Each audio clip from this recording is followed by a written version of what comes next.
That morning I was tending to the roses in my garden, completely unaware of what life had in store for me. My hands were buried in the soil, checking the roots of the saplings I'd just planted.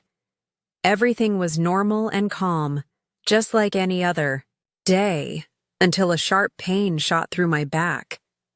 I had no idea what was about to unfold, especially with my step-nephew Taylor being there by pure coincidence. My garden had always been my sanctuary, my escape. After my husband Robert passed away, it became the one place that truly healed my soul. But that day, everything felt different. I was 67, but people would often say, "Elaine, how do you manage to look so youthful at your age?" Honestly, there was no big secret. I just took care of myself. A healthy diet, regular exercise, and a determination to never lose the young woman inside me. But I'll admit, loneliness had sunk deep into my soul. My beauty might have still turned heads, but inside there was an emptiness I couldn't shake. As I was positioning one of the saplings, a sudden pain stabbed through my back. It was so sharp and unexpected that I dropped everything I was holding. For a moment I closed my eyes, trying to breathe through the pain, but it didn't help. The ache spread from my shoulder down my back, leaving me frozen in place, unable to move. Then out of nowhere, I heard Taylor's voice. "Elaine, are you okay?" My step-nephew Taylor, 22 years old, broad shoulders, muscular build, and the kind of face you'd see on a magazine cover. His blonde hair shimmered in the sunlight, and his piercing eyes were locked on me with concern. He had this natural charm, the kind that caught everyone's attention, even though he didn't seem to notice it himself. And now all that youthful energy seemed completely focused on helping me my back, I managed to say, pointing to the spot where the pain was worst. "Something's wrong. I can't move. Are you ready for this?" Because this isn't just any story. This is a journey where boundaries blur, emotions get tangled, and confessions linger like silent screams. Every moment might stir something inside you, pushing the limits of what you thought you knew. If this sounds like your kind of story, don't forget to subscribe to my channel and turn on notifications to support me. Taylor crouched down beside me. "Let me help," he said. When his big hands touched my shoulders, I felt an involuntary shiver run through me. "I'll give you a massage. It usually helps," he added. I didn't have the strength to protest. I was willing to try anything to ease the pain. But what really caught me off guard was the effect his touch had on me. Taylor placed his hands on my back and began pressing gently. I have to admit, I hadn't felt this kind of closeness in years. His fingers were strong but surprisingly gentle. As they moved over my tense muscles, the pain slowly faded, replaced by a strange warmth spreading through me. It was as if the lonely woman inside me had suddenly been awakened. I let out a breath, a little too deep maybe.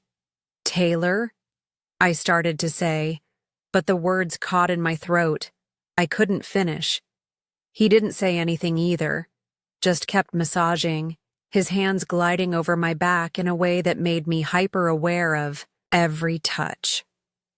In that moment, I felt something shifting, and it both scared me and excited me in ways I wasn't prepared for.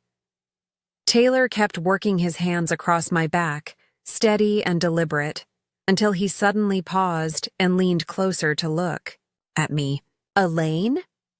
This is really bad," he said, his voice serious and concerned. "We can't fix this out here in the garden. Let's get you inside near the fireplace. The warmth will help, and I'll grab some cream to rub on your back. We've got to take care of this."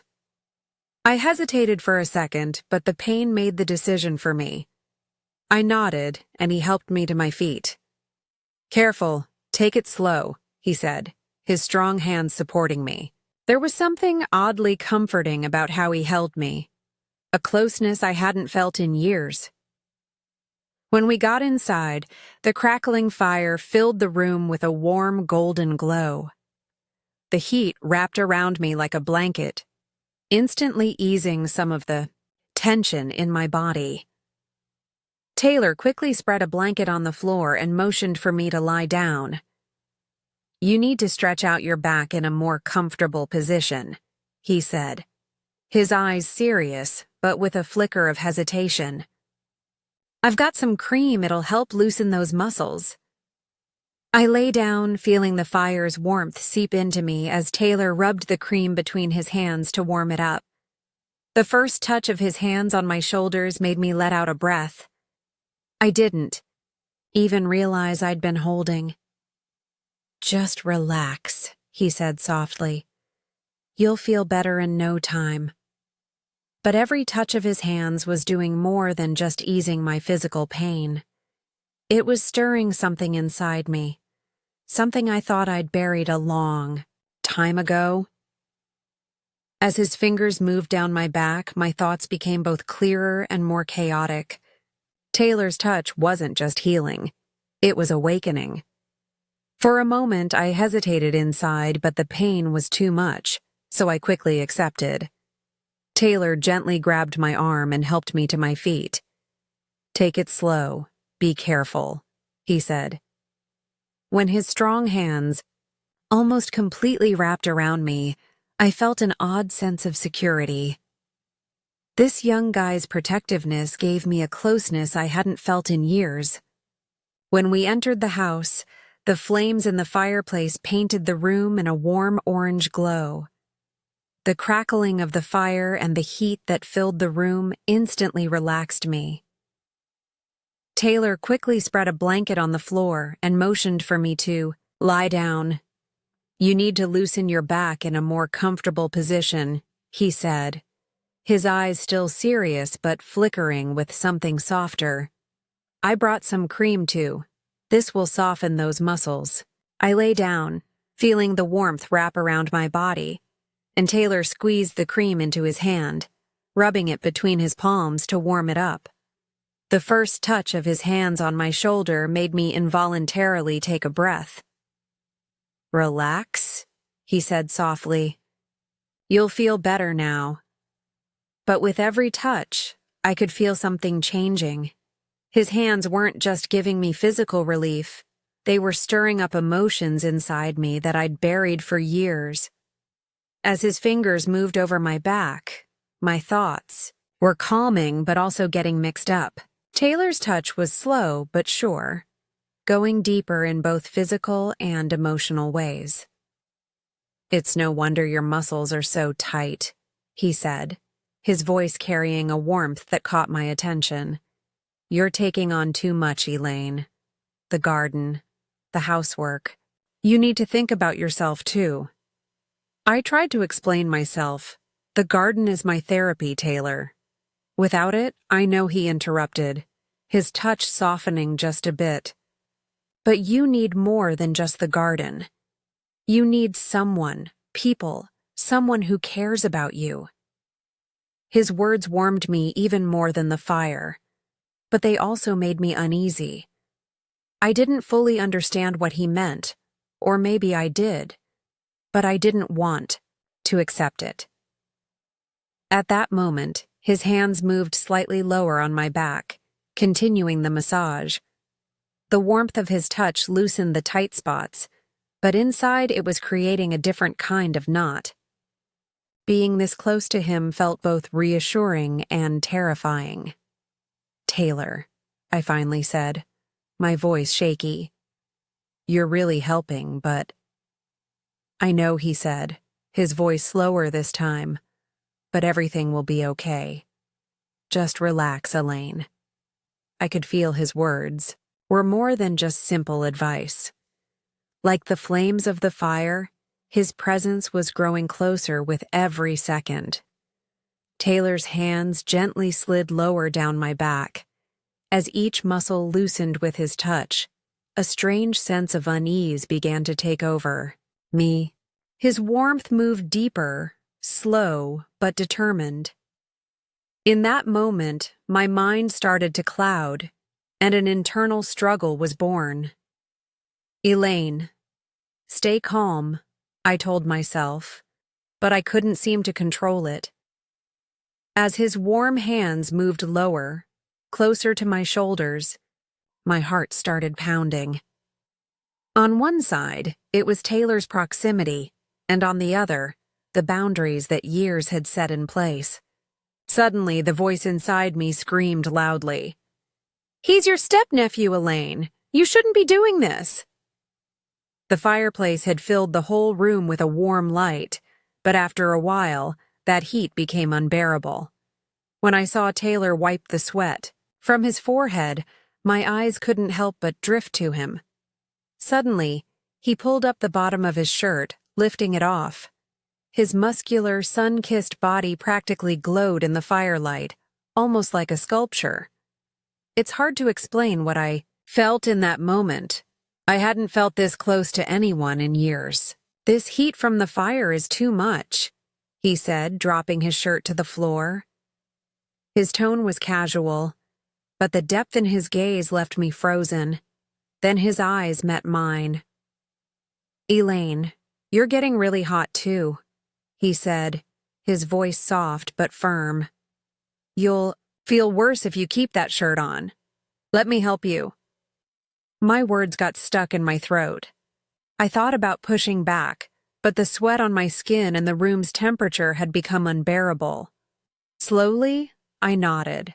Taylor knelt next to me and reached for the hem of my shirt. I could feel his warm hands on my skin. The touch sent a shiver through me, but it wasn't cold. It was a kind of heat. He carefully pulled my shirt up, gently working it around my hair, and finally took it off and set it aside. At that moment, the air between us grew thicker. His eyes lingered on me for a second before he quickly turned his head away. Still, I didn't need to see his face to know the chaos those looks created inside me. "Elaine," Taylor said, his voice deeper, softer than before. "Do you feel better now?" "I think so," I replied, my voice cracking. My words couldn't hide the storm inside me. It wasn't just the heat. It was the warmth coming from Taylor's presence that was enveloping me. "Come on," he said, reaching out his hand. "Let's go sit on the couch. You're uncomfortable here." I took his hand. The moment our fingers touched, I felt an electricity I hadn't felt in years. As he helped me to my feet, his strong arms kept me steady for a moment. Taylor's protective nature felt so clear, so natural, that the fears inside me began to melt away. When we got to the couch, he gently sat me down. He sat beside me immediately, but he made sure there was enough space between us. Even so, the tension in the room hadn't gone anywhere. There was something unspoken between us, but it was so hard, maybe impossible, to put it into words. Trying not to get lost in the depth of his gaze, I fought to suppress the turmoil inside me. But one thing was clear. Tonight, it was almost impossible to deny the weight of our feelings. After we sat down, the silence between us deepened with the crackling of the fire. My heart was beating so fast in my chest, I could almost hear it. Taylor sitting next to me, his presence, his breath even, was affecting me. Being this close to him made me feel both nervous and strangely at peace. I turned my head for a moment and our eyes met. There was something in his gaze, maybe curiosity, maybe something deeper. In that closeness, it was impossible to ignore. The look in his eyes, deep, intense, but also soft. In that moment, it felt like the world had stopped. Taylor slowly reached his hand out to mine. When his fingers touched mine, a shiver ran through me. He wasn't saying anything, but there was so much in the silence. His gaze lingered on my lips for a second, and in that moment, everything changed.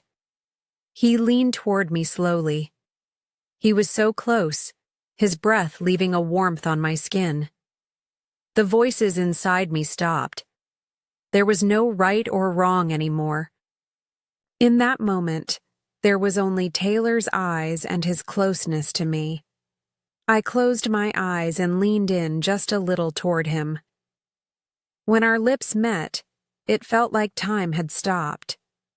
The first touch was gentle, soft, and exploratory, but within seconds, that gentleness turned into something more intense.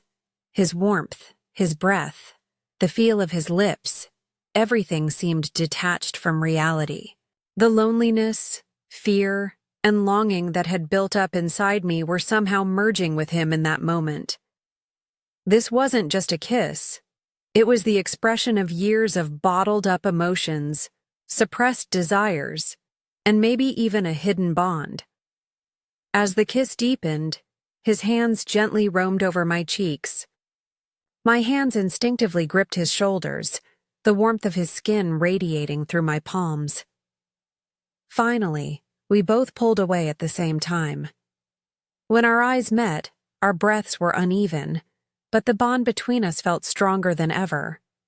Was there anything to say? I wasn't sure, but one thing was clear. Tonight, nothing between us would ever be the same. After the kiss, I realized I was breathless. My heart was pounding like it was about to burst out of my chest. When I looked into Taylor's eyes, I saw both a question and a deep desire. In that moment, my mind went completely quiet. My heart and body were the ones making the decisions now. "Taylor," I said, my voice shaky but my feelings clear. "Yes, I want you. I want you." The words left my lips and something inside me snapped. The loneliness and fears I'd carried for years seemed to melt away in an instant. All that mattered was being here, right here with him in this moment. Taylor's face showed a brief flash of surprise, but then a slow smile spread across his face. The expression in his eyes mirrored the warmth surrounding me. "I want you too." "Elaine," he said, his voice both soft and firm. "I've been trying to hold back, but I can't anymore. I want you. I want to be with you." His words spread through me like waves, every word touching my heart. Taylor gently cupped my face in his hands and moved closer to me once more. This time there was no hesitation. We both knew exactly what we wanted. When his lips met mine again, the intensity of our emotions went beyond words. This moment was a turning point for me. Taylor's presence, his warmth, his words. Despite all my fears, I wasn't planning to stop anything now. I hadn't stopped anything. I had completely let myself go with the flow of my feelings. Now, with nothing but a thin sheet over us, breathless and tangled up in each other, Taylor was lying next to me. With a small smile on my face, I looked up at the ceiling and noticed our shirts and pants scattered on the floor. The night felt so surreal. It was like a dream. Taylor turned to face me, that captivating smile still on his face. His hand gently touched my cheek, his thumb briefly grazing my lips. "Elaine," he said, his voice deep and soft. I wouldn't trade this moment for anything. Turned to him, filled with the mixed emotions still running through me, and said in a voice full of gratitude, "Thank you, Taylor. I haven't felt this lonely in a long time. But you being this big, young, and handsome, I really like it." I had no intention of hiding the sincerity and thankfulness in my eyes. Taylor's lips curved upward, his signature charming smile spreading across his face. Elaine, do you know how beautiful you are? He said. And I'm not just talking about your looks. Being with you, it's a totally different feeling. Your warmth, your sincerity, everything. You make me feel better about myself. I couldn't tear my eyes away from his. His words, his touch. Everything was so real and impactful that I wanted to etch this night into my memory forever. I needed you, Taylor, I said honestly, and you were here. I couldn't ask for more. Taylor smiled slightly and ran his fingers along the edge of the sheets. I'll be coming here a lot, Elaine. From now on, whenever you need me, I'll be here, he said, his voice carrying a tone of determination and sincerity. Just to see you. Just to give you these moments. In that moment, I felt like a new door was opening in my life. The burdens and loneliness of the past were slowly fading behind me. Having Taylor by my side filled me with a deep sense of trust and peace. I closed my eyes, took a deep breath, and moved a little closer to his warmth. This night was only the beginning for me, the first steps of a new journey, and knowing I wasn't alone anymore was more valuable than anything. I hope you liked my story. It really was an exciting journey, and I'm so happy to share it with you. If you want to hear more stories like this, don't forget to subscribe. If you turn on notifications, you'll be the first to know when a new episode drops. Also, your likes and comments mean the world to me. Hearing what you think and how you feel really motivates me. Your support helps me write more. Thank you so much, and I'll see you in the next story.